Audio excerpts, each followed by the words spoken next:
ಸಿದ್ದೇಶ್ವರನ ಜಾತ್ರೆ ಅಂತಂದರೆ ಶಿವಪಾರ್ವತಿಯರು ಮೇಲಿಂದ ನೋಡ್ತಾ ಇದ್ದಾರೆ ಅನ್ನೋ ಅಂತಕ್ಕಂಥ ಒಂದು ಭಾವನೆ ಮೇಳೈಸಿರುತ್ತೆ. ಕಾರಣ ಎಲ್ಲ ಶರಣರು ಇಲ್ಲಿ ಬಂದು ಸೇರಿರ್ತಾರೆ ಶುದ್ಧ ಮನದಿಂದ ಅಂತ. ಅಂತಹ ಎಲ್ಲ ಶರಣೆಯರಿಗೆ ಶರಣಾರ್ಥಿಗಳನ್ನು ಹೇಳ್ತಾ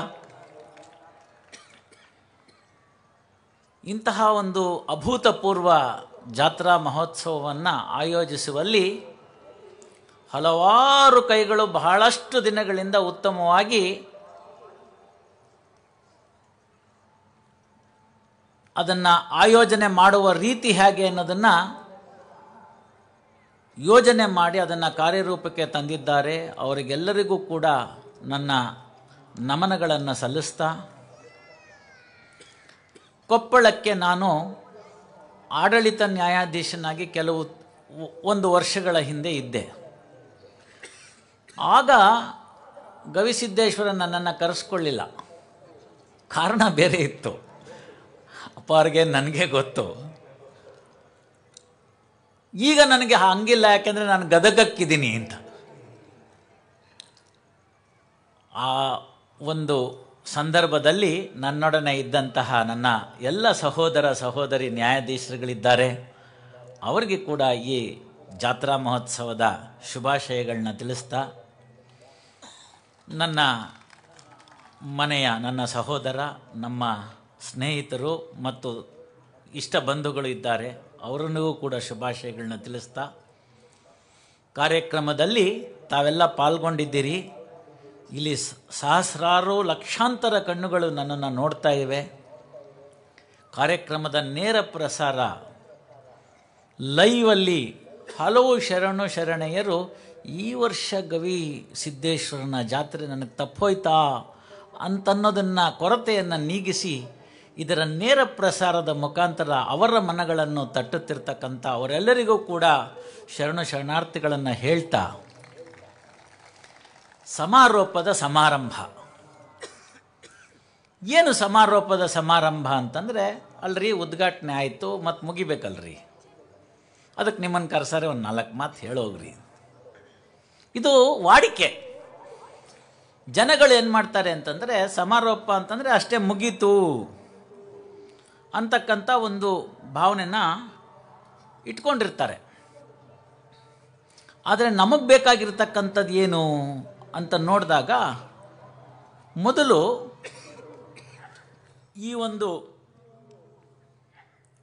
ಈ ಕೊಪ್ಪಳಕ್ಕೆ ಇರತಕ್ಕಂಥ ಮಹತ್ವವನ್ನು ಕವಿರಾಜ ಮಾರ್ಗದಲ್ಲಿ ಹೀಗೆ ಉದ್ಧರಿಸ್ತಾರೆ. ಕಾವೇರಿಯಿಂದ ಗೋದಾವರಿ ವರಮಿರ್ಧ ನಾಡದ ಕನ್ನಡದೋಳ್ ಭಾವಿಸಿದ ಜನಪದಂ ವಸುಧಾವಲಯ ವಿಲೀನ ವಿಷದ ವಿಷಯ ವಿಶೇಷಂ ಅದರೊಳಗಂ ಕಿಸುವಳಲಾವಿದಿತ. ನೀವು ಅದನ್ನು ಯೋಚನೆ ಮಾಡಿ ಇನ್ನೊಂದು ಸರ್ತಿ ತಿಳ್ಕೋಬೇಕು. ಅದರೊಳಗಂ ಕಿಸುವಳಾವಿದಿತ ಮಹಾಕೋಪಣ ನಗರದ ಅಂತ ಹೇಳಿ ಪದವನ್ನು ಉಪಯೋಗಿಸ್ತಾನೆ ಕವಿರಾಜ ಮಾರ್ಗದಲ್ಲಿ. ಕನ್ನಡ ಪಂಡಿತರುಗಳೆಲ್ಲ ಇದ್ರ ಬಗ್ಗೆ ಹೇಳಿರ್ತಾರೆ. ಅಲ್ಲಿ ಪುಲಿಗೆರೆಯ ಸದವಿಮಸ್ತುಪತಮ ಪ್ರಕುಂದದ ನಡುವನ ನಾಡ್ ಕನ್ನಡ ತಿರುಳು ಅಂತ ಹೇಳ್ತಾರೆ. ಅಂದರೆ ಒಂದು ಉತ್ತಮವಾಗಿರ್ತಕ್ಕಂಥ ರಸಭರಿತ ಹಣ್ಣಿನ ಸಿಪ್ಪೆ ಗಿಪ್ಪೆ ಅವುಗಳನ್ನೆಲ್ಲ ತೆಗೆದುಹಾಕ್ಬಿಟ್ರೆ ಆ ಒಂದು ಏನು ಹಣ್ಣು ನಮಗೆ ತಿರುಳು ಅಂತ ಸಿಗುತ್ತೆ, ಅಂತಹ ತಿರುಳು ಈ ಕೊಪ್ಪಳವಾಗಿತ್ತು ಅಂತ. ಉಳಿಸ್ಕೊಂಡು ಹೋದ್ವಾ? ಯೋಚನೆ ಮಾಡ್ಕೋಬೇಕಾದ ವಿಚಾರ. 75ರ ಅಜ್ಜಣ್ಣ ಹೇಳಿದ್ರು ಇಲ್ಲಿರಬೇಕು ವಿಚಾರ ಅಂತ, ಆತ್ಮಾವಲೋಕನ ಅಂತ. ಶರೀರಮಿಧಂ ಖಲು ಧರ್ಮ ಸಾಧನಂ ಅಂತ ಹೇಳಿದ್ರು. ನಂಗೆ ಸ್ವಲ್ಪ ಭಯ ಆಗುತ್ತೆ, ಯಾಕೆಂದರೆ ಗುರುಗಳಿಗೆ ಕನ್ನಡ, ಇಂಗ್ಲೀಷು ಮತ್ತು ಸಂಸ್ಕೃತದ ಪಾಂಡಿತ್ಯವೂ ಇದೆ. ಶರೀರಮಿಧಂ ಖಲು ಧರ್ಮ ಸಾಧನಂ ಅನ್ನೋದಕ್ಕೆ ನಿರೂಪಕರು ಹೇಳುವಾಗ 75ರ ಅವ್ರು ಹೇಳಿದ್ದಕ್ಕೆ ಗೊತ್ತಾಯಿತು ಅಂದರು. ಅಂತಹ ತಿರುಳನ್ನು ಹೊಂದಿದ್ದಂಥ ಶರಣರ ನಾಡಿನ ಈ ಒಂದು ಕೊಪ್ಪಳದ ಮಹಾಜನತೆಯಲ್ಲಿ ಅಂದಿನ ಸಂಭ್ರಮವನ್ನು ಪುನಃ ಪುನಃ ತರಬೇಕೆಂಬ ಸದುದ್ದೇಶದಿಂದ 9ರಿಂದ 10ನೇ ಶತಮಾನದಲ್ಲಿ ಇಲ್ಲಿ ಒಂದು ಈ ಪರಂಪರೆ ಉಂಟಾಯಿತು. ದೂರದಿಂದ ಬಂದಂಥ ಸಂತರೊಬ್ಬರು ಇಲ್ಲಿ ನೆಲೆಸಿದ್ರು. ಆ ನಂತರ ನಡೆದದ್ದಂಥದ್ದೆಲ್ಲ ಕೂಡ ಇತಿಹಾಸವಾಯಿತು. ಮಠ ಬೆಳೀತು. ಮಠದಲ್ಲಿ ಆಗ್ತಕ್ಕಂಥ ಉತ್ತಮ ಕಾರ್ಯದ ಒಂದು ಮೃಷ್ಟಾನ್ನ ಭೋಜನವನ್ನು ಅಂದಿನ ಜನರು ಸವಿದರು. ಇಲ್ಲೇ ನೆಲೆ ನಿಂತರು. ಈ ನೆಲೆ ನಿಂತಿದ್ದಕ್ಕೂ ಕೂಡ ಅರ್ಥವಿದೆ. ನನಗೆ ಬೇಡ ಲೌಕಿಕ ಜಗತ್ತು ಅಂತ ಹೇಳಿ ಗವಿ ಸೇರಿದ್ರು ಅಂತಕ್ಕಂಥದ್ದು ತಮಗೆಲ್ಲ ತಿಳಿದಿರ್ತಕ್ಕಂಥ ವಿಚಾರ. ಆ ಗವಿ ಅಂತ 2 ಅಕ್ಷರಗಳಿಂದ ಕೂಡಿದ ಪದ. ಎಲ್ಲ ಶರಣರ ವಚನಗಳ ಸಾರವನ್ನು ಅರೆದು ಕುಡಿದು ಅದನ್ನು ತಿರುಳನ್ನು ಅದರಲ್ಲಿರ್ತಕ್ಕಂಥ ಉತ್ತಮವಾಗಿರ್ತಕ್ಕಂಥ ವಿಚಾರವನ್ನು ತಿಳಿಸ್ತಕ್ಕಂಥ ಪದವೇ ಗವಿ ಅಂತ. ಯಾಕೆ ಅಂತಂದರೆ ಗಾ ಅಂದರೆ ಗಮ್ಯ ಅಂತ. ಮುಂದೆ ಗುರಿ ಇರಬೇಕು, ಹಿಂದೆ ಗುರುವಿರಬೇಕು. ಇದು ಎಲ್ರಿಗೂ ತಿಳಿದಿರ್ತಕ್ಕಂಥ ಮಾತು. ಮುಂದೆ ಗುರಿ ಅನ್ನೋದನ್ನು ಏನು ಅಂತಂದರೆ ಅದನ್ನು ಗಮ್ಯ ಅಂತೀವಿ. ಗೂಗಲ್ ಇಲ್ಲದೆ ಇದ್ದಿದ್ದ ಕಾಲ ಗವಿಸಿದ್ದೇಶ್ವರನ ಮಠಕ್ಕೆ ಬರಬೇಕು ಅಂದರೆ ಏನು ಮಾಡಬೇಕ್ರಿ? ಕೊಪ್ಪಳದಾಗ ಬರೋದು. ಈಗೇನೋ ಬಸ್ಸು ಮತ್ತೊಂದು ಆಟೋ ರಿಕ್ಷಾ ಅವರು ಇವೆಲ್ಲ ಇದೆ. ಹಿಂದಿದ್ದಿದ್ದ ಕಾಲದಲ್ಲೇ ನಿಂತ್ರಿ. ಅಣ್ಣ ಕೊಪ್ಪಳಕ್ಕೆ ಹೋಗ್ಬೇಕಣ್ಣ, ಗವಿಸಿದ್ದೇಶ್ವರನ್ನ ನೋಡ್ಬೇಕಣ್ಣ ಅಂತಾನೆ. ಹೀಗೆ ನಡ್ಕೋತಾ ಹೋಗಪ್ಪ, ಅಲ್ಲಿ ಬಲಕ್ಕೆ ತಿರ್ಕೋ ಎಡಕ್ಕೆ ತಿರ್ಕೋ ಹೇಳ್ತಿದ್ರು. ನೀವೆಲ್ಲಿಗೆ ಹೋಗಬೇಕು ಅಂತಲೇ ಗೊತ್ತಿಲ್ಲದಿದ್ರೆ ಎಲ್ಲಿ ಗಮ್ಯ? ಮಕ್ಕಳಿಗೆಲ್ಲ ಕೇಳ್ರಿ, ಬೇಸಿಗೆ ರಜೆಗೆ ಎಲ್ಲೋಗೋಣಪ್ಪ ಅಂತ. ಇಂಥ ಊರು ಅಂತ ಹೇಳ್ತಾರೆ. ಹೆಂಗೆ ಹೋಗೋದು? ರೈಲ್ನಾಗ ಹೋಗೋದು, ಬಸ್ನಾಗ ಹೋಗೋದು, ಈ ಥರದ್ದೆಲ್ಲ ಹೇಳ್ತಾ ಹೋಗ್ತಾರೆ. ಎಂದೂ ಇಲ್ಲದೆ ಇದ್ದಿದ್ದ ಕಾಲದಲ್ಲಿ ನೀವು ಎಲ್ಲಿಗೆ ಹೋಗಬೇಕು ಅನ್ನೋದನ್ನು ತಿಳ್ಕೊಂಡಾಗ ನಮಗೆ ಬರುತ್ತೆ, ಅಲ್ಲಿದೆ ನಮ್ಮನೆ, ಇಲ್ಲಿ ಬಂದೆ ಸುಮ್ಮನೆ ಅಂತ.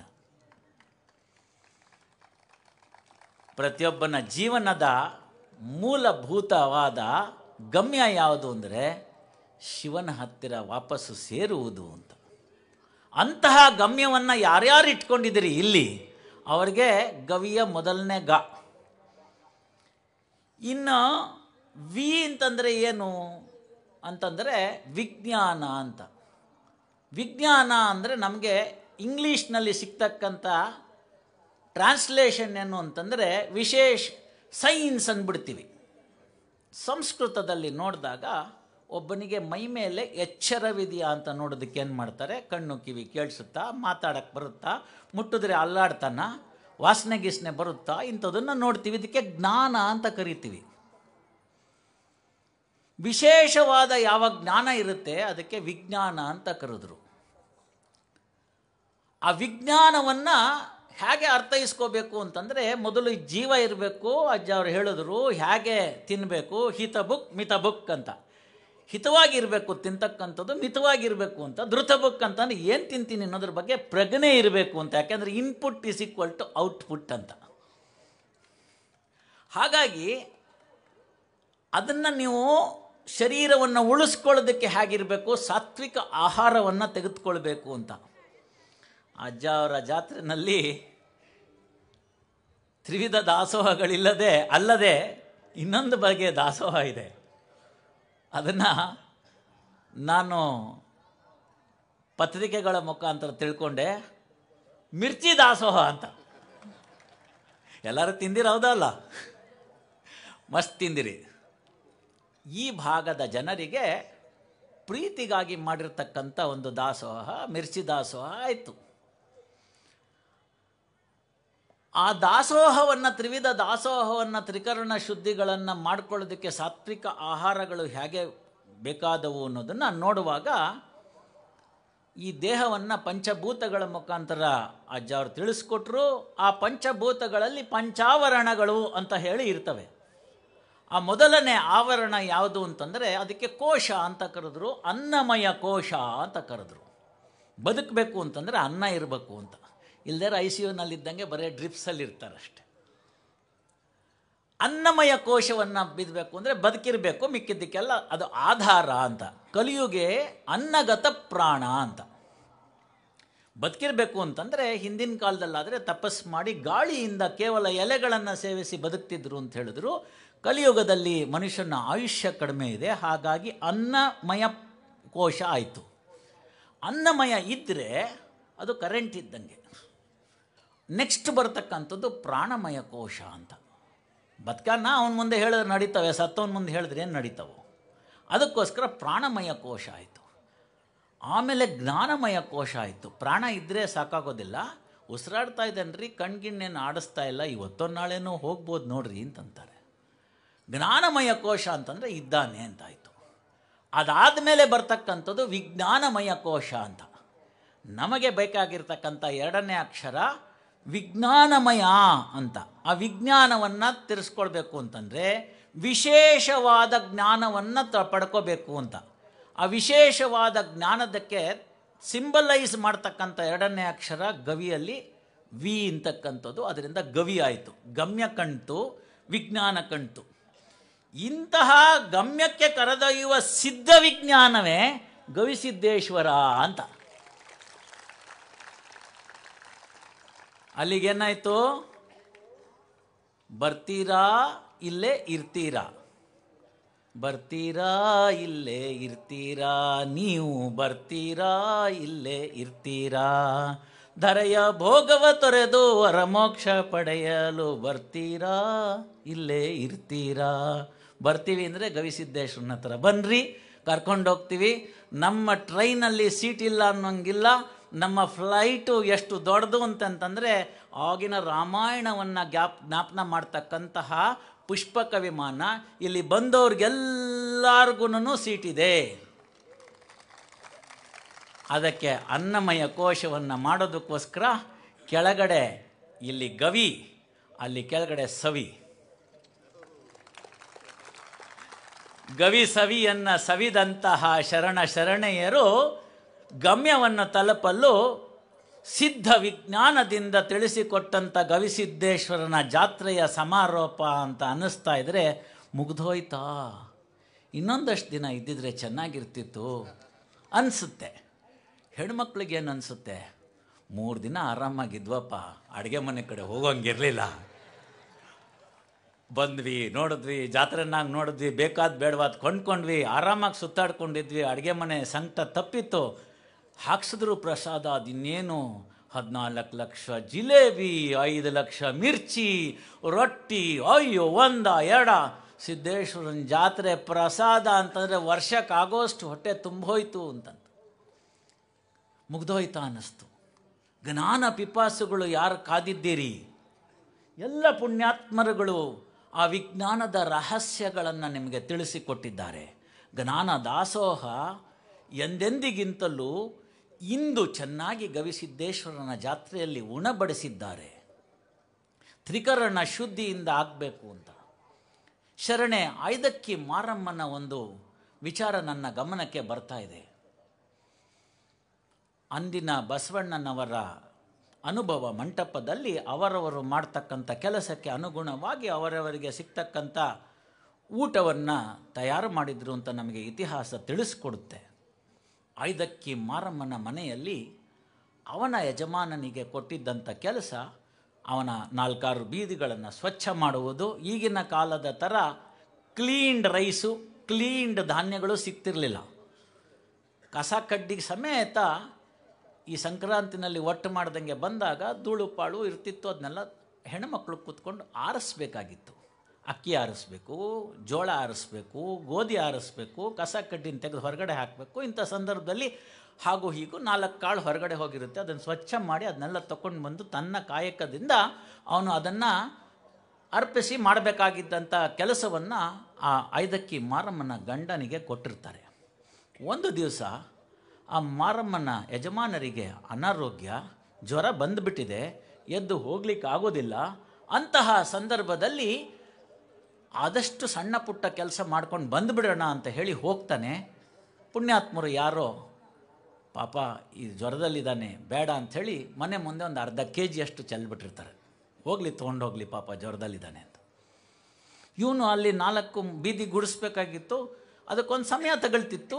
ಮಾರಮ್ಮಂಗೆ ಗೊತ್ತಿತ್ತು ಇಷ್ಟೊತ್ತಾಗತ್ತೆ ನಮ್ಮ ಯಜಮಾನರು ಹೋದರೆ ವಾಪಸ್ ಬರೋದು ಅಂತ.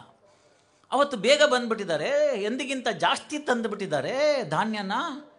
ಅವಳು ಮನಸ್ಸಿಗೆ ಅನಿಸುತ್ತೆ ಇವನೇನೋ ಮಾಡಿದಾನೆ ಇವತ್ತು ಚೇಷ್ಟೆ ಅಂತ. ಎಲ್ಲ ಶರಣೆಯರಿಗೆ ಇದೊಂದು ಕಿವಿ ಮಾತಾಗಬೇಕಮ್ಮ, ಎಲ್ಲ ಶರಣೆಯರಿಗೆ ಇದು ಕಿವಿ ಮಾತಾಗಬೇಕು. ನಿಮ್ಮ ಯಜಮಾನರು ತಿಂಗಳಿಗೆ ಬರುವ ಪಗಾರವನ್ನು ಬಿಟ್ಟು ಹೆಚ್ಚಿನದ್ದನ್ನೇನಾದರೂ ತಂದಿದ್ದಾರೆ ಅಂದರೆ ವಾಪಸ್ ಕಳಿಸಿ. ಎಲ್ಲಿಂದ ಬಂತು ಅಂತ ಪ್ರಶ್ನೆ ಮಾಡಿ. ನನ್ನ ಒಂದು ತಮಗೆ ಕೊಡ್ತಕ್ಕಂಥ ಪ್ರಾಮಿಸ್, 5 ವರ್ಷಗಳ ಕಾಲ ಇದು ನಡೆದು ಬಿಟ್ಟರೆ ಪ್ರಿವೆನ್ಷನ್ ಆಫ್ ಕರಪ್ಷನ್ ಆ್ಯಕ್ಟ್ ಅಂತೇನು ಕಾಯ್ದೆ ಇದೆ, ಭ್ರಷ್ಟಾಚಾರ ನಿಯಂತ್ರಣ ಕಾಯ್ದೆ ಅಂತ, ಅದನ್ನು ಕಿತ್ತು ಬಿಸಾಕ್ಬೋದು. ಹಾಗೆ ಅವರು ವಾಪಸ್ ಇವನು ತಂದಂತಹ ಒಂದು ಅಕ್ಕಿಯನ್ನು ಕೇಳ್ತಾಳೆ ಮಾರಮ್ಮ, ನಮ್ಮ ಹಾಗೆ ನಿಮ್ಮಾಗೆ PhD ಮಾಡಿ LLB ಮಾಡಿ ML ಮಾಡಿ ಅಂತೆಲ್ಲ ಮಾಡಬೇಕಾದಂಥದ್ದಲ್ಲ. ಶುದ್ಧ ವಿಜ್ಞಾನ ಇತ್ತು. ಗಮ್ಯ ಏನು? ಕರ್ಕೊಂಡ ಮೇಲೆ ಶಿವ ಹುಡ್ಸಿದ ಶಿವ ಹುಲ್ ಮೇಯಿಸದೇ ಇರ್ತಾನಂತ. ನನಗೊಂದು ಕೆಲಸ ಇದೆ, ನಮ್ಮ ಯಜಮಾನರ ಆ ಕೆಲಸದಲ್ಲಿ ತರಬೇಕು, ಅದರಿಂದ ನಾನು ಕಾಯಕದಲ್ಲಿ ಬಂದಂಥ ಶುದ್ಧವಾಗಿರ್ತಕ್ಕಂತಹ ಉತ್ಪನ್ನವನ್ನು ಉಣ್ಣಬೇಕು ಅಂತಕ್ಕಂಥ ಒಂದು ಶುದ್ಧ ಜ್ಞಾನವನ್ನು ಹೊಂದಿದ್ದಂಥ ಮಾರಮ್ಮ ಅಂತಕ್ಕಂಥ ಶರಣೆ ಹೇಳ್ತಾಳೆ, ಎಲ್ಲಿಂದ ಬಂತು ಇದನ್ನು? ನಿಜ ನಿಜ ಹೇಳ್ಬಿಡು, ಖರೇನೇ ಹೇಳ್ಬಿಡು ಅಂತಂದು. ಅವ ಹೇಳ್ತಾನೆ, ನಾನು ಎಲ್ಲಿಂದನೂ ಕದಿಲಿಲ್ವೇ, ಇಂಥವ್ರ ಮನೆ ಮುಂದೆ ಹೋಗಿದ್ದೆ, ಅವ್ರ ಮನೆ ಮುಂದೆ ಸಿಕ್ತು, ಬೇಕಾದ್ರೆ ನೀವು ಹೋಗಿ ಕೇಳು ಅಂತ. ಒಳಪ್ತಾಳೆ ಮಾತನ್ನ, ಗಂಡನ ಮಾತನ್ನ ಒಪ್ತಾಳೆ. ಇದು ನೀನು ದುಡಿದು ತಂದಿದ್ದಲ್ಲ, ನಾವಿರೋದು ಇಬ್ಬರು, ನಾಳೆದು ಯೋಚನೆ ಬೇಡ, ಇವತ್ತಿಗೆ ಎಷ್ಟು ಬೇಕು, ನನಗೊಂದಿಷ್ಟು ನಿನಗೊಂದಿಷ್ಟು, ಅದಷ್ಟನ್ನು ಉಳಿಸ್ಕೊಳ್ಳೋಣ, ಮಿಕ್ಕಿದ್ದನ್ನು ಹೋಗಿ ಬಸವಣ್ಣನ ಭಂಡಾರಕ್ಕೆ ಹಾಕಿ ಬಾ ಅಂದರೆ ಮಾತ್ರ ನಾನು ನಿನಗೆ ಇವತ್ತಿನ ಮುಂದಿನ ಕಾರ್ಯಕ್ರಮಕ್ಕೆ ರೆಡಿ ಮಾಡ್ತೀನಿ ಅಂತ ಹೇಳ್ತಾಳೆ. ಹಾಗೆ ತಂದಂತಹ ಕಾಯಕದಿಂದ ಬಂದಂತಹ ಆ ಧಾನ್ಯದಿಂದ ಅಡುಗೆಯನ್ನು ಮಾಡಿ ಅವತ್ತಿನ ದಿನ ವಂಚಿತರಾದಂತಹ ಯಾರಾದರೂ ಬರುವರ ಅಂತ ಕಾದು ಯಾರೂ ಬರದಿದ್ದ ಪಕ್ಷಕ್ಕೆ ಪ್ರಾಣಿ ಪಕ್ಷಿಗಳಿಗೆ ಇಡ್ತಕ್ಕಂಥದ್ದಕ್ಕೆ ದಾಸೋಹ ಅಂತ ಕರೆದರು. ಅಲ್ಲಿಗೇನಾಯಿತು, ದ್ರಾಕ್ಷಿ ಗೋಡಂಬಿ ಎಲ್ಲ ಹಾಕಿ ನಿಮ್ಮ ಮನೆಗೆ ಪಾಯಸ ಮಾಡ್ರಿ, ತಿನ್ನಕ್ಕೆ ಮುಂಚೆ ಯಾರಿಗಾರು ಒಬ್ಬರು ಕೊಟ್ಟು ತಿನ್ನಿರಿ ಅಂತಂದರು. ಕಾಯಕದಿಂದ ದಾಸೋಹಕ್ಕೆ ಬಂತು.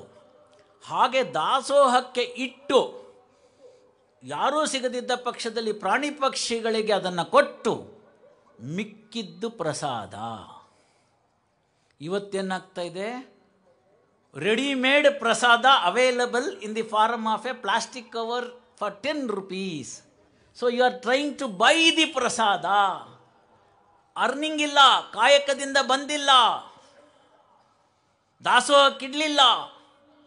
ನಮ್ಮಲ್ಲಿ ಚೆನ್ನಾಗಿದೆ, ಶಿವ ಕಣ್ಬಿಟ್ಟು ನೋಡಿದ್ದಾನೆ, ನಮ್ಮ ಪೂರ್ವಜರು ಮಾಡಿದ ಪುಣ್ಯ, ದೇವರು ನನಗೆ ಚೆನ್ನಾಗಿಟ್ಟಿದ್ದಾನೆ, ತುಪ್ಪ ಇದೆ ಮನೆಯಲ್ಲಿ, ಯೋಚನೆ ಮಾಡಬೇಕಾಗಿಲ್ಲ, ಉತ್ತಮ ಜನರನ್ನು ಕರೆದಿದ್ದೀನಿ, ರುಚಿಯಾದ ಒಂದು ಆಹಾರವನ್ನು ಮಾಡಿದ್ದೀನಿ, ದೇವ್ರ ಮುಂದೆ ಇಟ್ಬಿಟ್ಟು ಕೈನ ಹಿಂಗಂದ್ಬಿಟ್ಟು ತೊಗೊಳಪ್ಪ ಅಂತಂದ್ಬಿಟ್ಟು ಅದನ್ನು ನಾವು ತಿಂದ್ಬಿಡೋದು ಪ್ರಸಾದ ಆಗಲಿಲ್ಲ.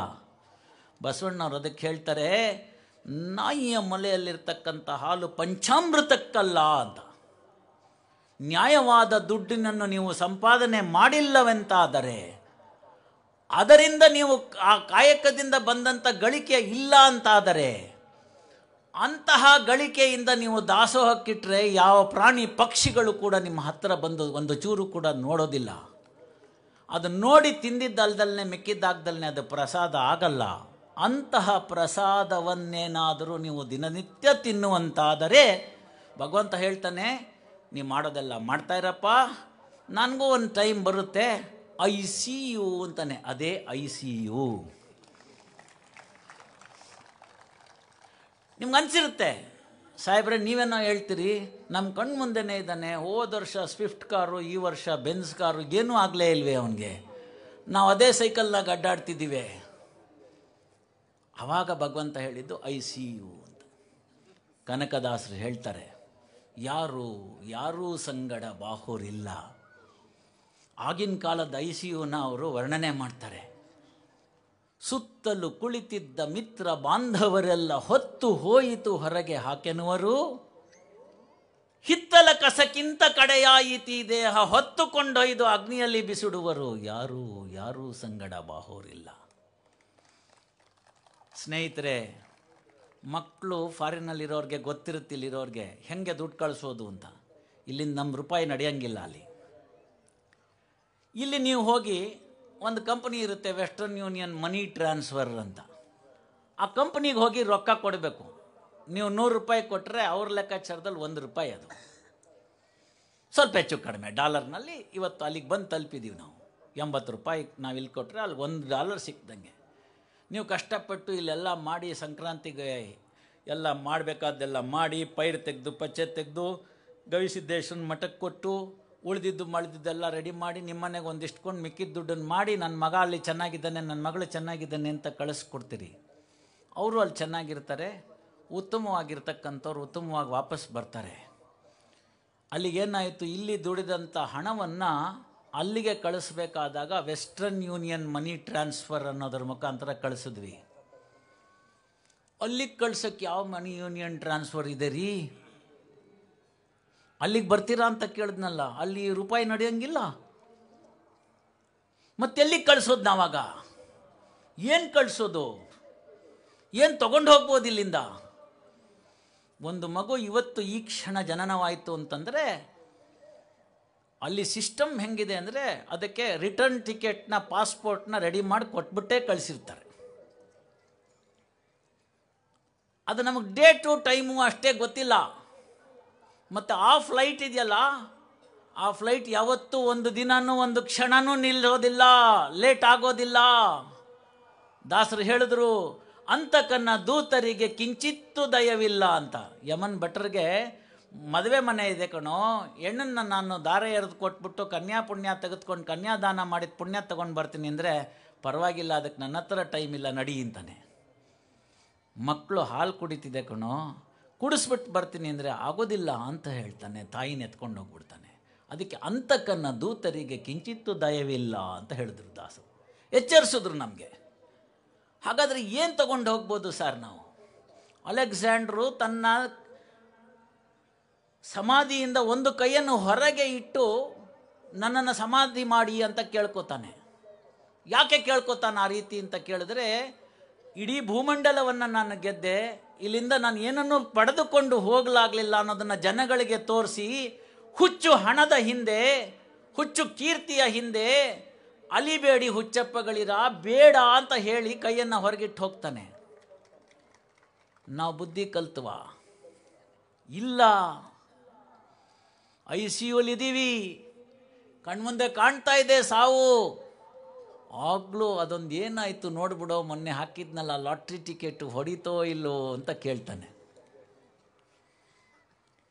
ಹಾಗಾದರೆ ಏನು ತಗೊಂಡು ಹೋಗೋಕ್ಕಾಗುತ್ತೆ ಅಂತ ಕೇಳಿದ್ರೆ, ಕನಕದಾಸರು ಮುಂದಿನ ನುಡಿನಲ್ಲಿ ಹೇಳ್ತಾರೆ, ಹರಣ ಹಿಂಗುವ ಮುನ್ನ ಹರಿಯ ಸ್ಮರಣೆ ಮಾಡಿ ಪರಗತಿಗೆ ಸಾಧನವ ಮಾಡಿಕೊಳ್ಳೋ, ಕರುಣಾನಿಧಿ ಕಾಗಿ ನೆಲೆಯಾದಿ ಕೇಶವ ನಿನ್ನ ಕಾಯುವನು ಅಂತಾರೆ. ಎಲ್ಲ ವಚನಗಳಲ್ಲಿ, ಎಲ್ಲ ದಾಸ ಸಾಹಿತ್ಯದಲ್ಲಿ ಈ ನಾಡು ಅತ್ಯಂತ ಶ್ರೀಮಂತವಾಗಿ ನಮಗೆ ಕೊಟ್ಟೋದಂತಹ ವಿಚಾರಗಳನ್ನು ನಾವಿವತ್ತು ಮರಿತಾ ಇದ್ದೀವಿ. ಬೇಡದ ಪಾಶ್ಚಾತ್ಯ ಸಂಸ್ಕೃತಿಗೆ ಮರಳಾಗಿದ್ದೀವಿ. ಅಜ್ಜ ಅವರು ಹೇಳಿದಂತಹ ಉತ್ತಮವಾದ ಖಾದ್ಯ ಇವತ್ತು ನಮ್ಮ ನಾಲಿಗೆಗೆ ರುಚಿ ಬರ್ತಿಲ್ಲ. ಮೃಷ್ಟಾನ್ನವಾಗಿರ್ತಕ್ಕಂಥದ್ದನ್ನು ಇಟ್ಟಿದ್ದೀವಿ. ರೊಟ್ಟಿ ತಿಂದವ ಗಟ್ಟಿಯಾದವ, ಮುದ್ದೆ ಉಂಡವ ನಿರೋಗಿಯಾದವ ಅಂತ ಹೇಳಿದಂಥ ಗಾದೆಯನ್ನು ಬಿಟ್ಟಿದ್ದೀವಿ. ಇಂಥ ಎಲ್ಲ ವಿಚಾರಗಳನ್ನ ನಾವು ಬಿಟ್ಟ ಮೇಲೆ ಏನು ನಮ್ಮ ಮಕ್ಕಳು ಯಾಕೆ ಸರಿ ಹೋಗ್ತಾ ಇಲ್ಲ ಅಂತಂದರೆ, 2 ಮಿನಿಟ್ಸ್ ಮ್ಯಾಗಿ ಅಲ್ಲ. 2 ಮಿನಿಟ್ಸ್ ಮ್ಯಾಗಿ ಆದಮೇಲೆ ಅಪ್ಪನ ಪ್ರೀತಿ 2 ಮಿನಿಟ್ಸ್ ಅಲ್ಲ, ಅಮ್ಮನ ಪ್ರೀತಿ 2 ಮಿನಿಟ್ಸ್ ಅಷ್ಟೇ ಅಲ್ವಾ? ಅಪ್ಪನ ಕೈಯಲ್ಲಿ ಒಂದು ಮೊಬೈಲು, ಅಮ್ಮನ ಕೈಯಲ್ಲಿ ಒಂದು ಮೊಬೈಲು, ಮಗುಗೆ 2 ಮಿನಿಟ್ಸ್ ಮ್ಯಾಗಿ ಅಲ್ದಲ್ಲೇ ಇನ್ನೇನು ಬೇಕು? ಮೊಬೈಲ್ ಬೇಕು. ವಿಜ್ಞಾನದಲ್ಲಿ ಬೆಳವಣಿಗೆ ಆಗಿರ್ತಕ್ಕಂಥ ತಂತ್ರಜ್ಞಾನವನ್ನು ಅಪ್ಪಿಕೊಳ್ಳಬೇಕು. ಅದು ಯಾವುದು ಬೇಡ ಅಂತ ಹೇಳಿಲ್ಲ, ಎಲ್ಲವೂ ಮಾನವನ ಉನ್ನತಿಗೆ ಆಗಬೇಕು. ಮೊಬೈಲ್ನಲ್ಲಿ ರೀಲ್ಸ್ ಮಾಡ್ತಾನೋ, ಅಥವಾ ಬೆಳಗಿನಿಂದ ಸಂಜೆ ತನಕ ಫೇಸ್ಬುಕ್ಕಲ್ಲೋ ಮಗ್ನಳಾಗಿ ತನ್ನ ಗರ್ಭದಲ್ಲಿ ಜನಿಸಿದಂಥ ಕೂಸಿಗೆ 2 ದಿವಸಗಳ ಕಾಲ ಊಟವನ್ನೇ ಹಾಕ್ದಲ್ಲೇ ಅದು ಸತ್ತೋಗಿರ್ತಕ್ಕಂಥ ವಿಚಾರ ನಮ್ಮ ಕಣ್ಮುಂದೆ ಇದೆ. ಕಲಿಯುಗದಲ್ಲಿ ಇರ್ತಕ್ಕಂಥ ವಿಚಾರಗಳು ಒಂದೊಂದೇ ನಮಗೆ ಎಚ್ಚರಿಸಿರ್ತಕ್ಕಂಥದ್ದು ಗೋಚರವಾಗ್ತಿಲ್ವಾ? ಇವುಗಳನ್ನೆಲ್ಲ ನಾವು ಮನನೆಗೆ ತೆಗೆದುಕೊಂಡಾಗ ನಮಗೆ ಹಲವಾರು ಸಂಶಯಗಳು ಉಂಟಾಗ್ತವೆ. ಅಂತಹ ಸಂಶಯಗಳನ್ನೆಲ್ಲ ದೂರ ಮಾಡಬೇಕಾಗಿರ್ತಕ್ಕಂತಹ ಒಂದು ವೇದಿಕೆ ಇಂತಹ ಧಾರ್ಮಿಕ ಕಾರ್ಯಕ್ರಮಗಳು. ತಮ್ಮಲ್ಲಿ ಮನಸ್ಸಿನಲ್ಲಿ ಉದ್ಭವವಾಗಿರ್ತಕ್ಕಂಥ ಹಲವಾರು ಸಂಶಯಗಳಿರ್ತವೆ. ಜೀವನ ಧರ್ಮ ಇರ್ಬೋದು, ನಾನು ನಡೆತಿರ್ತಕ್ಕಂಥ ದಾರಿ ಗಮ್ಯವನ್ನು ಮುಟ್ಟುತ್ತಾ ಅಂತ ಕೇಳ್ಕೊಳ್ಳಿ. ಎಲ್ಲರೂ ಡೌಟ್ ಬಂದರೆ ಬನ್ನಿ ಅಜ್ಜನ ಹತ್ರ, ಸರಿಪಡಿಸ್ಕೊಡ್ತಾರೆ. ಆ ಗಮ್ಯದಲ್ಲಿ ಮುಟ್ಟುವುದಕ್ಕೆ ಬೇಕಾಗಿರ್ತಕ್ಕಂಥ ವಿಶೇಷವಾಗಿರ್ತಕ್ಕಂಥ ಜ್ಞಾನ ವಿಜ್ಞಾನವನ್ನು ಇರ್ತಕ್ಕಂಥ ಗವಿಯನ್ನು ನಿಮ್ಮಲ್ಲೆಲ್ಲ ಗವಿ ಮಾಡ್ಕೊಳ್ಳಿ. ಅಜ್ಜನ ಕರುಣೆಯಿಂದ, ಸಂತರ ಆಶೀರ್ವಾದದಿಂದ ಆ ಗವಿಯಲ್ಲಿ ಶಿವ ಬಂದು ನೆಲೆಸೋ ದಿನ ದೂರ ಇಲ್ಲ. ಅದರಿಂದ ಬಸವಣ್ಣವ್ರು ಹೇಳಿದ್ದು ಅಂಗೈಲಿ ಲಿಂಗವೇ ತುಂಬೆ ಹೂವಿನ ಲಿಂಗವೇ ಅಂತ. ಪತ್ರಂ ಪುಷ್ಪಂ ಫಲಂ ತೋಯಂ ಅಂತ. ಒಂದು ಎಲೆ ಹಾಕಿ, ಒಂದು ಸಣ್ಣ ಹೂವಿಡಿ, ನಿಮ್ಮ ಕೈಲಾದರೆ ಬಿದ್ದಂತಹ ಹಣ್ಣುಗಳನ್ನು ತೆಗೆದುಕೊಡಿ, ಕಚ್ಚಿ ಕಚ್ಚಿ ರುಚಿಯನ್ನಿ ನೋಡಿ. ನನ್ನ ರಾಮನಿಗಾಗಿ ಅಂತ ತೆಗೆದಿಟ್ಟಂಥ ಶಬರಿಗೆ ಮುಕ್ತಿ ಕೊಡಲಿಲ್ಲವೇ ಶ್ರೀರಾಮ? ಅದರಿಂದ ಬಿದ್ದಂಥ ಹಣ್ಣನ್ನು ಇಟ್ಟಿಡಿ. ಪತ್ರಂ ಪುಷ್ಪಂ ಫಲಂ ತೋಯಂ. ಏನೂ ಇಗಲಿಲ್ಲ ಅಂತಂದರೆ ಒಂದು ತೊಟ್ಟು ನೀರು ಹಾಕಿ ಅದನ್ನು ವಾಪಸ್ ಕಾಡಿಗೆಗೆ ಇಟ್ಕೊಳ್ಳಿ, ಲಿಂಗ ಧಾರಣೆ ಮಾಡ್ಕೊಳ್ಳಿ. ನಿಮ್ಮ ಕೆಲಸವನ್ನು ಏನು ಭಗವಂತ ನಿಮಗೆ ಕೊಟ್ಟಿರ್ತಕ್ಕನೋ ಅಂತಹ ಕೆಲಸವನ್ನು ಶ್ರದ್ಧೆಯಿಂದ ನಮ್ಮ ಕಾರ್ಯಗಳನ್ನು ನಾವು ಮಾಡ್ಕೊಂಡು ಹೊಟ್ಟೋಗ್ಬಿಡ್ತು ಅಂತಂದರೆ ಅದು ಶುದ್ಧ ಕಾಯಕವಾಗುತ್ತೆ. ಅಂತಲ್ಲಿ ಯಾವುದಾದರೂ ಸಂಶಯಗಳು ಯಾರಿಗಾದರೂ ಬಂದಾಗ ಆ ಸಂಶಯಗಳನ್ನು ನಿವಾರಣೆ ಮಾಡ್ಕೊಳ್ತಕ್ಕಂಥ ಇರತಕ್ಕಂಥ ಕಾರ್ಯಕ್ರಮ ಇಂತಹ ಧಾರ್ಮಿಕ ಕಾರ್ಯಕ್ರಮ. ಸಮಾಗಮ, ಹಲವರನ್ನ ನೋಡ್ತೀವಿ, ಅವರಿಂದ ಉತ್ತೇಜನವಾಗ್ತೀವಿ. ಸಂತರನ್ನು ಕರೆಸಿ ತಮಗೆಲ್ಲ ಇರತಕ್ಕಂಥ ವಿಚಾರಗಳನ್ನು ಹೇಳಿದ್ದಾರೆ. ಅಲ್ಲಿ ನಮಗೆ ಸಾಂಕೇತಿಕವಾಗಿ ರಥವನ್ನು ಎಳೆದ್ವಿ. ಆ ರಥದಲ್ಲಿ ನಾವು ಹಣ್ಣನ್ನು ಎಸೆದ್ವಿ, ಪತ್ರೆಯನ್ನು ಎಸೆದ್ವಿ, ಎಲ್ಲವನ್ನ ಎಸೆದ್ವಿ, ಹೂವನ್ನು ಹಾಕಿದ್ವಿ, ಶೃಂಗಾರ ಮಾಡಿದ್ವಿ. ಇವೆಲ್ಲವೂ ಸರಿಯಾಯಿತು. ಇಂಥವನ್ನೆಲ್ಲ ಮಾಡಿದ ಮೇಲೆ ನಮಗೆ ಅದೇನು ದ್ಯೋತಕವಾಗಬೇಕು? ರಥದ ಮೇಲಿನ ಶಿಖರ ನಮಗೆ ದ್ಯೋತಕವಾಗಬೇಕು. ಆ ಉತ್ತುಂಗವನ್ನು ನಾವು ಮುಟ್ಟುತ್ತೀವಿ ಅಂತಕ್ಕಂಥ ಸದ್ವಿಚಾರ ನಮ್ಮ ಮನಸ್ಸಿನಲ್ಲಿ ಮುಟ್ಟಬೇಕು. ಧಾರ್ಮಿಕವಾಗಿ, ಆಧ್ಯಾತ್ಮಿಕವಾಗಿ ನಾವು ನಮ್ಮನ್ನು ಉನ್ನತೀಕರಿಸಿಕೊಳ್ತಕ್ಕಂಥ ದೃಷ್ಟಿಯಿಂದ ಆ ಒಂದು ರಥದ ಕಲಶ ನಮಗೆ ಕಾಣಬರಬೇಕು. ಅದು ನಮಗೆ ಕಾಣ್ತಕ್ಕಂಥ ರಥ. ಕಣ್ಣೆದರಿಗೆ ಕಾಣದಿರ್ತಕ್ಕಂಥ ರಥ ಏನಿದೆ ಅದು ಅಧ್ಯಾತ್ಮ ರಥ. ಉಳ್ಳವರು ಶಿವಾಲಯವ ಮಾಡುವರು, ನಾನೇನ ಮಾಡಲಿ ಬಡವನಯ್ಯ, ಎನ್ನ ಕಾಲೇ ಕಂಬ ದೇಹವೇ ದೇಗುಲ, ಶಿರವೇ ಹೊನ್ನ ಕಳಸವಯ್ಯ ಅಂದರು. ಅಲ್ಲಿ ನೋಡ್ರಿ ನೀವು, ಇವತ್ತಿನ ದಿವಸ ಆ ಕಳಶಕ್ಕಿರ್ತಕ್ಕಂಥ ಏನು ಜಗಮಗ ಅಂತ ದೀಪ ಹಾಕಿ ನಿಲ್ಲಿಸಿದರೆ ಅಂತಹ ಈ ಶಿರ ಏನಿದೆ ಇದು ಹೊನ್ನ ಕಳಸ ಅಂತ ಕರೆದ್ರು ಬಸವಣ್ಣವರು. ಯಾಕೆ ಹೊನ್ನ ಕಳಸ ಅಂತ ಕರೆದ್ರು ಅಂದರೆ, ಬರೇ ಜ್ಞಾನವಿದ್ದರೆ ಸಾಲದು, ವಿಶೇಷವಾಗಿರ್ತಕ್ಕಂಥ ವಿಜ್ಞಾನ ಇಲ್ಲಿ ಇದ್ದಾಗ ಈ ಎಲ್ಲ 200 ವ್ಯಾಟ್ಸಿನ ಲೈಟ್ಗಳು ಹೋಗ್ಬಿಟ್ರು. ಈ ಒಂದು ಹೊನ್ನ ಶಿರಸ ಅಂತ ಇರ್ತಕ್ಕಂಥ ಹೊನ್ನ ಕಳಸ ಅಂತ ಏನು ಶಿರ ಇದೆ, ಇದರಿಂದ ಸ್ವಯಂ ಪ್ರಭೆಗಳಾಗಿ ಪ್ರತಿಯೊಬ್ಬ ಶರಣೆಯರು ಬೆಳಗಬೋತವು ಅಂತ ಅನ್ನೋದನ್ನು ತೋರಿಸೋದಕ್ಕೆ ಹೇಳಿದ್ರು. ಸ್ಥಾವರ ಕಳಿವುಂಟು ಜಂಗಮ ಕಳಿವಿಲ್ಲ ಅಂತ ಹೇಳಿದ್ರು. ಯಾಕೆ ಇದನ್ನೆಲ್ಲ ಹೇಳಿದ್ರು ನಮಗೆ ಅವತ್ತಿನ ದಿನ ವಚನದಲ್ಲಿ ಅಂದರೆ, ಉತ್ತಮವಾಗಿರ್ತಕ್ಕಂತಹ ಸದ್ವಿಚಾರಗಳನ್ನು ಈ ನಾಡು ಪ್ರಪಂಚಕ್ಕೆಲ್ಲ ಹಂಚಿತ್ತು. ಆಗ ನಮಗೆ ಕಾಲಘಟ್ಟದಲ್ಲಿ ಆದಂತಹ ದಾಳಿಗಳಿಂದ ಸಂಸ್ಕೃತ ನಶಿಸಿ ಹೋಯಿತು.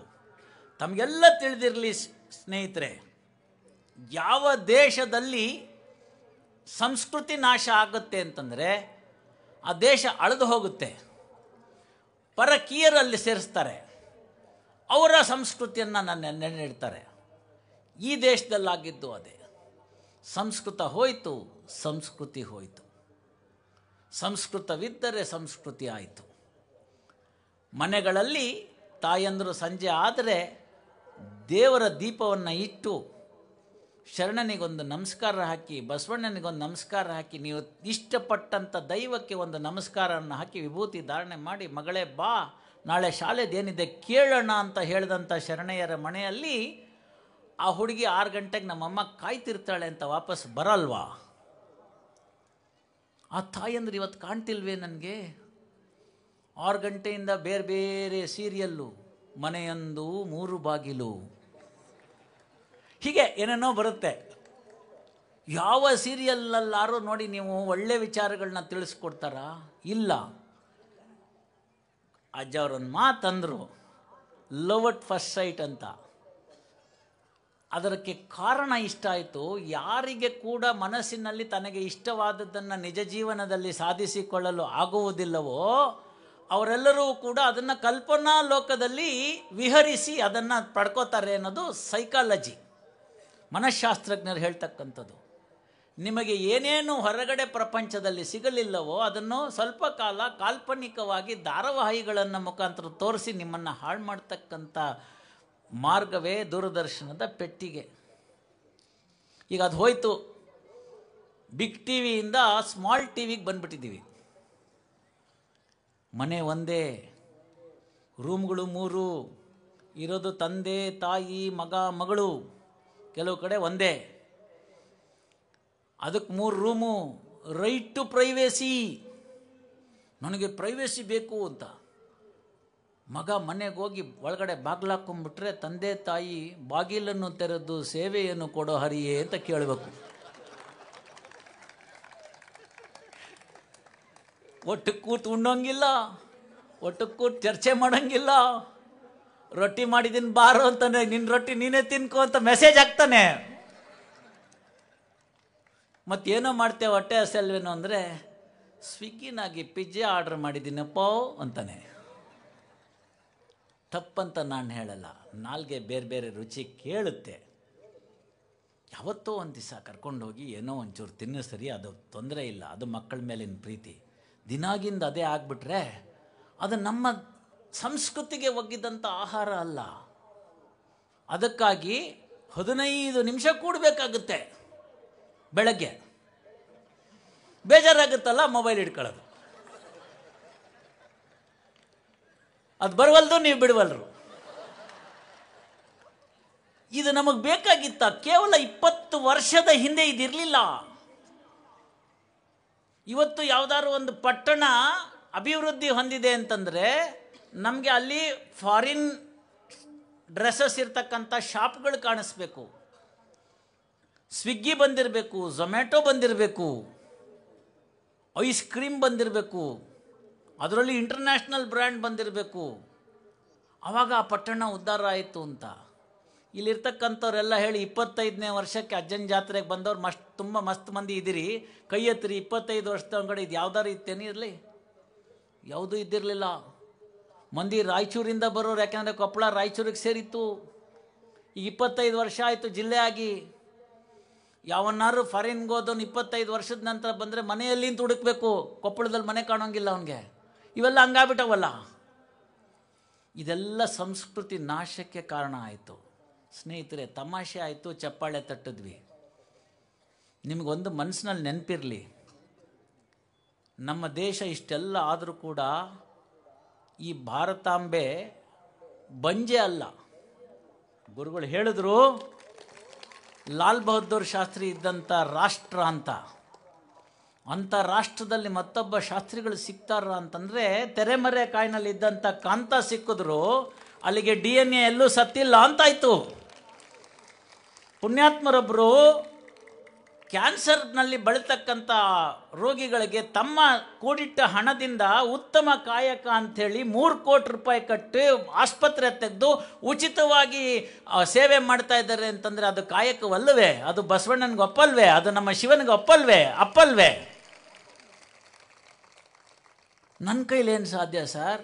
ಹೇಳ್ಬಿಟ್ರಲ್ಲ, ಎನ್ನ ಕಾಲೇ ಕಂಬ ದೇಹವೇ ದೇಗುಲ, ಹೋಗ್ರಿ ಅರ್ಧ ತಾಸು ಅವ್ರ ಆಸ್ಪತ್ರೆಗೆ ಸೇರ್ಕೊಳ್ರಿ, ಯಾರ್ದಾರು ರೋಗಿಗೆ ಶುಶ್ರೂಷೆ ಮಾಡಿ ಬನ್ನಿರಿ, ಬೇಡ ಅಂತೀರೇನವರು? ಬೇಡ, ಇಲ್ಲಾಗೆ ಒಬ್ಬನಾಗೆ ಇರ್ತಾನೆ, ಹಿಂದಿಲ್ಲ ಮುಂದಿಲ್ಲ, ಅವ್ರ ಮನೆಗೆ ಹೋಗ್ರಿ, ಒಂದಷ್ಟು ಗಂಜಿ ಇಟ್ಟು ಬನ್ನಿರಿ, ತಪ್ಪೇನಾಗ್ತವೆ. ಈ ಕೆಲಸನ ಗವಿಮಠ ಮಾಡ್ತು, ಹೇಳ್ಕೊಳ್ಳಿಲ್ಲ ಅಷ್ಟೆ. ಇಡೀ ವಿಶ್ವವನ್ನು ಹಾಳು ಮಾಡಬೇಕು ಅನ್ನೋ ದುರ್ಲೋಚನೆಯಿಂದ ಅನ್ಯ ರಾಷ್ಟ್ರ ಒಂದು ಮನುಷ್ಯ ನಿರ್ಮಿತವಾಗಿರ್ತಕ್ಕಂಥ ಕೋವಿಡ್ ಅಂತಕ್ಕಂಥ ಒಂದು ವೈರಸ್ಸನ್ನು ಕೊಟ್ಟಾಗ ಪಕ್ಕದ ಮನೆಯವರು, ನಿನ್ನೆ ರಾತ್ರಿ ಒಟ್ಟಿಗೆ ಚಾ ಕುಡಿದವರು, ಅಜ್ಜ, ಅಪ್ಪ, ತಂಗಿ, ಅಣ್ಣ, ಚಿಕ್ಕಮ್ಮ, ದೊಡ್ಡಮ್ಮ, ಗುರುಗಳು, ಸ್ನೇಹಿತರು ಯಾರನ್ನೂ ಬಿಡದಲ್ಲೇ ತಿಂದ್ಕೊಂಡು ಹೊಟ್ಟೋಯ್ತು ಮಹಾಮಾರಿ. ಅಂಥ ಸಂದರ್ಭದಲ್ಲಿ ಇಡೀ ಕೊಪ್ಪಳದ ಜನತೆಗಷ್ಟೇ ಅಲ್ಲದೆ ಸುತ್ತಮುತ್ತಲಿನಲ್ಲಿರ್ತಕ್ಕಂಥ ಯಾರು ಬೇಕಾದರೂ ನನ್ನಲ್ಲಿ ಬನ್ನಿ, ನಾವು ಮಾಡಿರ್ತಕ್ಕಂಥ ಈ ಕೋವಿಡ್ನ ಆಸ್ಪತ್ರೆಗಳಿರ್ಬೋದು, ವಿಶೇಷವಾಗಿ ಅದನ್ನು ನಿರ್ಮಿಸ್ತಕ್ಕಂಥ ವಿಚಾರಗಳಿರ್ಬೋದು, ಅಲ್ಲಿ ಬನ್ನಿ ಆಶ್ರಯ ಕೊಡ್ತೀನಿ ಅಂತ ಹೇಳಿದ್ರು ಗುರುಗಳು. ಎಲ್ಲಾದರೂ ಹೆಸರಾಕೊಂಡಿದ್ದು ನೋಡಿದ್ರ? ಇಲ್ಲ. ಯಾಕೆಂದರೆ ಅದು ನಿಷ್ಕಾಮ ಕರ್ಮದ ಭಾಗವಾಯಿತು ಅವ್ರಿಗೆ. ಎಷ್ಟೋ ಮಂದಿ ಬಂದರು, ಸುಧಾರಿಸ್ಕೊಂಡ್ರು, ವಾಪಸ್ ಹೋದರು. ಇಲ್ಲಿ ನಡೆದಿರ್ತಕ್ಕಂಥ ಎಲ್ಲರೂ ಕೂಡ ನನ್ನನ್ನು ಸೇರಿ ಇರ್ತಕ್ಕಂಥವ್ರಿಗೆ ಸಪ್ಲಿಮೆಂಟ್ರಿ ಎಕ್ಸಾಮ್ ಬರೆಯೋಕ್ಕೆ ಶಿವ ಒಂದು ಚಾನ್ಸ್ ಕೊಟ್ಟಿದ್ದಾನೆ. ಮೊದಲನೇ ಎಕ್ಸಾಮಲ್ಲಿ ನಾವು ಫೇಲ್ ಆಗಿಬಿಟ್ವಿ, ಮಾನವರಾಗಲಿಲ್ಲ, ಮನುಷ್ಯತ್ವ ಬೆಳೆಸ್ಕೊಳ್ಳಿಲ್ಲ. ಅನ್ನವನ್ನು ಇಕ್ಕುವುದು, ನನ್ನಿಯನ್ನು ನುಡಿಯುವುದು, ತನ್ನಂತೆ ಇತರರ ಬಗೆದೊಡೆ ಕೈಲಾಸ ಭಿನ್ನಾಣವಕ್ಕೂ ಸರ್ವಜ್ಞ ಅಂತ ಹೇಳ್ತಕ್ಕಂಥ ಸರ್ವಜ್ಞನ ನಾಡಿನಲ್ಲಿ ಮಾನವೀಯತೆ ಮರೆತ್ವಿ. ಅಣ್ಣ, ನಮ್ಮ ಯಜಮಾನರಿಗೆ ಕೆಲಸಕ್ಕೆ ಹೋಗೋಕ್ಕಾಗಿಲ್ಲ, ನಿಮ್ಮಲ್ಲಿ ಮೊನ್ನೆ ತಾನೇ ಕೋವಿಡ್ ಬರೋಕ್ಕೆ ಮುಂಚೆ 25 kg ಅಕ್ಕಿ ತರಿಸಿದ್ಯಂತೆ, 1 kg ಕೊಟ್ಟಿರೋ ಮಕ್ಕಳಿಗೆ ಒಂದು 8 ದಿನ ಮ್ಯಾನೇಜ್ ಮಾಡ್ತೀನಿ ಅಂದರೆ ಯಾರು ಹೇಳ್ದವ್ರು? ಅವತ್ತು ಬಂದಿದ್ದೆ ನಮ್ಮಲ್ಲಿ 2 kg, ನಮಗೆ ಇಲ್ಲ, ನಿಮ್ಮಲ್ಲಿದ್ದರೆ ಕೊಡು ಅಂತ ಅಂದವ್ರು ನಾವು.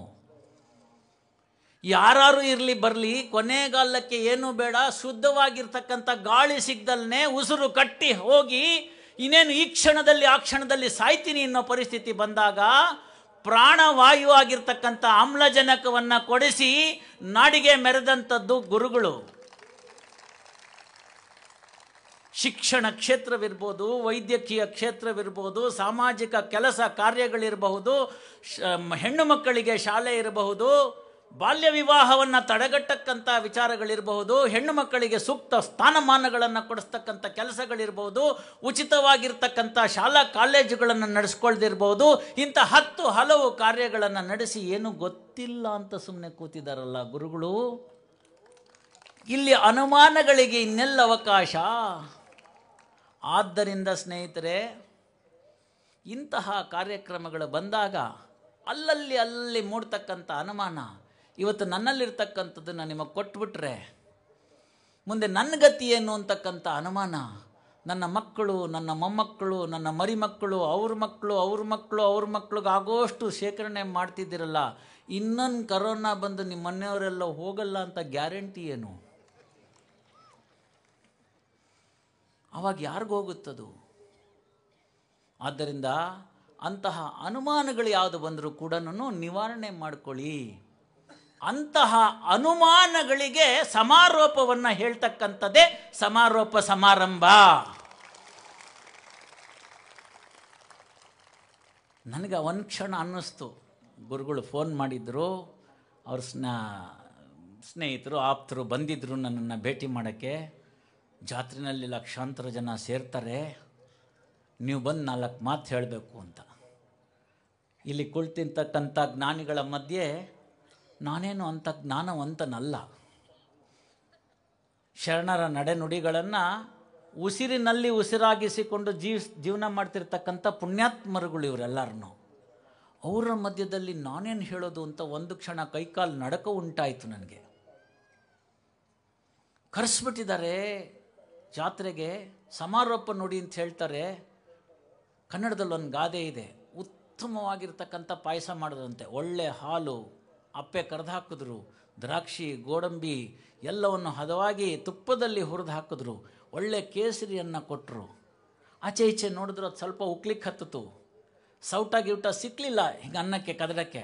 ಪಕ್ಕದಾಗೊಂದು ಸತ್ತೋಗಿರೋ ನಾಯಿ ಬಾಲ ಸಿಕ್ತು, ಅದು ತೊಗೊಂಡು ತೊಳಸ್ಬಿಟ್ರಂತೆ.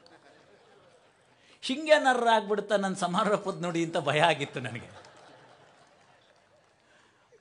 ಗುರುಗಳು ಪರಮಾಶೀರ್ವಾದ ಮಾಡಿ, ಇಲ್ಲ ಮಗ, ನಿನ್ನ ಕೈಲೂ ಶಕ್ತಿ ಇದೆ, ತಿಳಿದಿದ್ದ 4 ಮಾತನ್ನು ತಿಳಿಸೋ ಅಂಥ ಶಕ್ತಿ ನಿನಗೆ ಭಗವಂತ ಕೊಟ್ಟಿದ್ದಾನೆ.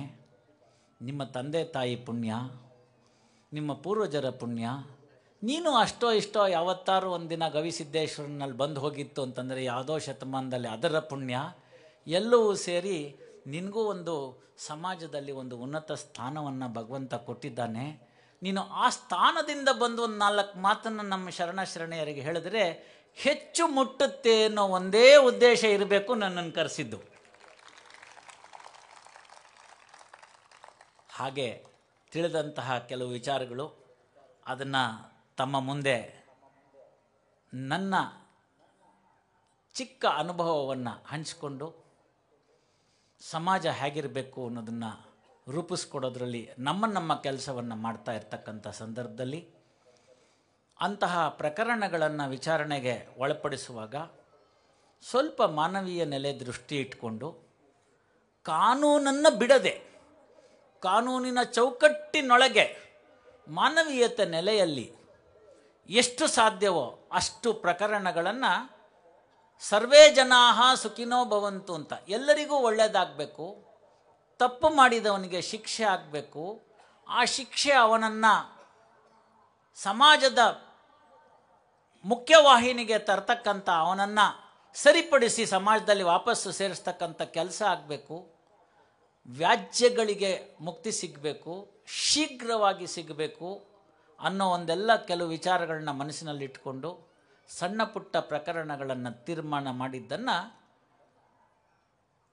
ಕೆಲವು ವಾಹಿನಿಯವರು ಯೂಟ್ಯೂಬು, ಇನ್ಸ್ಟಾಗ್ರಾಮು ಇದರಲ್ಲೆಲ್ಲ ಹಾಕಿದ್ರಿಂದ ಹಲವಾರು ಜನರು ನನ್ನನ್ನು ಇವತ್ತು ಗುರುತಿಸಬಲ್ಲಿರಿ.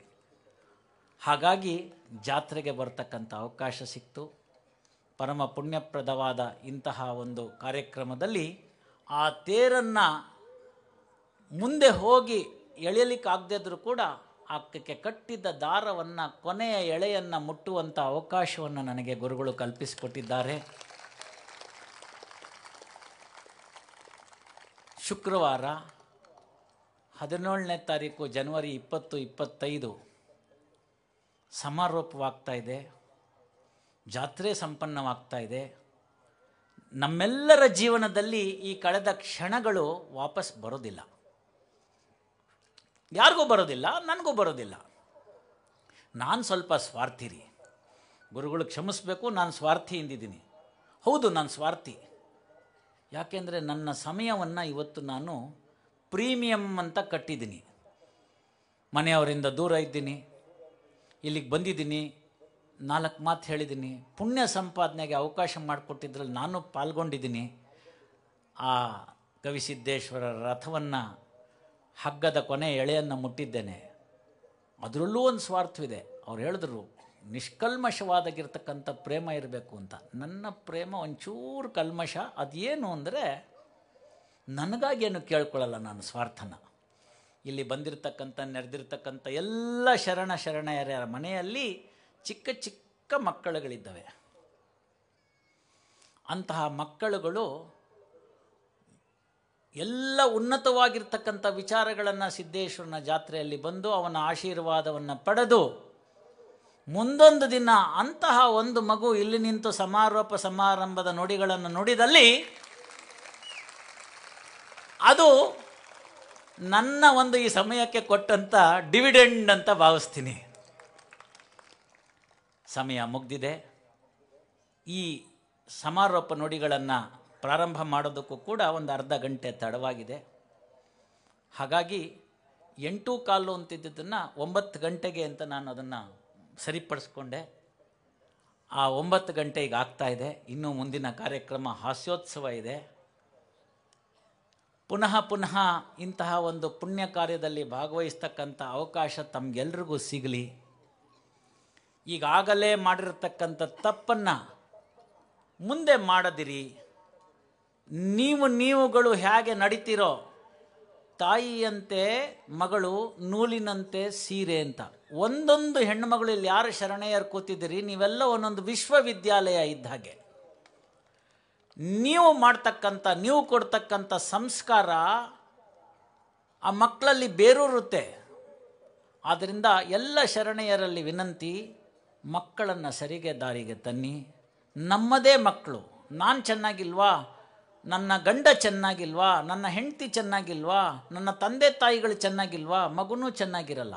ನಾವು ಚೆನ್ನಾಗಿದ್ದೀವಿ ಅಂತ ನೀವು ಅಂದ್ಕೊಂಡ್ರೆ ನಿಮ್ಮ ಮಕ್ಕಳು ಕೆಡೋದಕ್ಕೆ ಸಾಧ್ಯವೇ ಇಲ್ಲ. ಯಾಕೆಂದರೆ ಅದು ವಿಜ್ಞಾನ, DNA ಅದೇ DNA ಇರುತ್ತೆ. ಹಾಗಾದರೆ ಎಲ್ಲಿ ತಪ್ಪಿದ್ದೀವಿ ಅಂತಂದರೆ ಅದನ್ನು ಮಾರ್ಗದರ್ಶನ ಮಾಡೋದ್ರಲ್ಲಿ ತಪ್ಪಿದ್ದೀವಿ. ಅಂಥ ಮಕ್ಕಳುಗಳಿಗೆ ನಮ್ಮ ಧರ್ಮದ ಬಗ್ಗೆ ಅಸಡ್ಡೆ ಬಂದಿರಬಹುದು, ರಾಷ್ಟ್ರದ ಬಗ್ಗೆ ಅಸಡ್ಡೆ ಬಂದಿರಬಹುದು, ನಮ್ಮ ಧಾರ್ಮಿಕ ಆಚರಣೆಗಳಲ್ಲಿ ಕೆಲವು ನ್ಯೂನತೆಗಳು ಕಂಡು ಬಂದಿರಬಹುದು. ಅಂಥವನ್ನೆಲ್ಲ ನಿವಾರಣೆ ಮಾಡ್ತಕ್ಕಂಥದ್ದಕ್ಕೆ ಕರ್ಕೊಂಡು ಹೋಗ್ತೀನಿ ಅಂತ ಹೇಳಿ ಪರಶುಮಣಿಯಂತೆ ನಿಂತಿರ್ತಕ್ಕಂಥ ಗುರುಗಳ ಬಳಿಯಲ್ಲಿ ಕರ್ಕೊಂಡು ಬನ್ನಿ. ಅವರಿಂದ ಆಕರ್ಷಿತರಾಗಿ ಆ ಎಲ್ಲ ಅನುಮಾನಗಳು ನಿವಾರಣೆ ಆಗತ್ತೆ. ಆಗ ನಮ್ಮ ಮನದಲ್ಲಿ ನಿಷ್ಕಲ್ಮಶವಾದ ಭಕ್ತಿ ಮೂಡುತ್ತೆ, ಜ್ಞಾನ ಮೂಡುತ್ತೆ, ವೈರಾಗ್ಯವೂ ಮೂಡುತ್ತೆ. ವೈರಾಗ್ಯ ಮೂಡಿದ್ದಕ್ಕೆ ಕಾರಣಕರ್ತರಲ್ಲಿ ನೋಡಿದಿರಿ. ಇವತ್ತಿನ ಸನ್ಮಾನ ಆದಂತಹ ಡಾಕ್ಟ್ರು ಮತ್ತು ಕಾಂತ ಅವರು ಐಹಿಕ ಭೋಗಗಳನ್ನು ತೊರೆದಿದ್ದಾರೆ. ಪಾರಮಾರ್ಥಿಕದೆಡೆಗೆ ನಮಗಿಂತ ಬಹಳ ಮುಂದೆ ಇದ್ದಾರೆ. ಅಂತಹ ಶ್ರೇಷ್ಠ ಸಾಧಕರನ್ನು ಗವಿಸಿದ್ದೇಶ್ವರರ ಮಠ ಕರೆಯುತ್ತೆ, ಗುರುತಿಸುತ್ತೆ, ಸಮಾಜದ ಮುಂದೆ ನಿಲ್ಲಿಸುತ್ತೆ. ನಿನಗೆ ಯಾರು ರೋಲ್ ಮಾಡಲಾಗಿರಬೇಕು ಅಂತಂದರೆ ಯಾವ ಚಲನಚಿತ್ರದ ನಟ ನಟಿಯರನ್ನು ತೋರಿಸ್ದಲ್ನೇ ಕಾಂತ ಆಗು, ಡಾಕ್ಟರ್ ಆಗು ಅಂತ. ಪುಟ್ಟಣ್ಣ ಕಣಗಾಲ್ ಅವರ ಚಿತ್ರದಲ್ಲಿ ಬರ್ತಕ್ಕಂಥ ಹರಕೆ ಹಾಡು, ಹಿಂದೂಸ್ತಾನವು ಎಂದೂ ಮರೆಯದ ಭಾರತ ರತ್ನವು ಜನ್ಮಿಸಲಿ ಅಂತ. ಅಂಥ ಭಾರತ ರತ್ನಗಳಿಲ್ಲಿವೆ. ಸರ್ಕಾರ ಕೊಡ್ತಕ್ಕಂಥ ಪ್ರಶಸ್ತಿ ಬೇರೆ, ಸಾರ್ವಜನಿಕರಿಂದ ಸಿಗ್ತಕ್ಕಂಥ ಮನ್ನಣೆ ಬೇರೆ.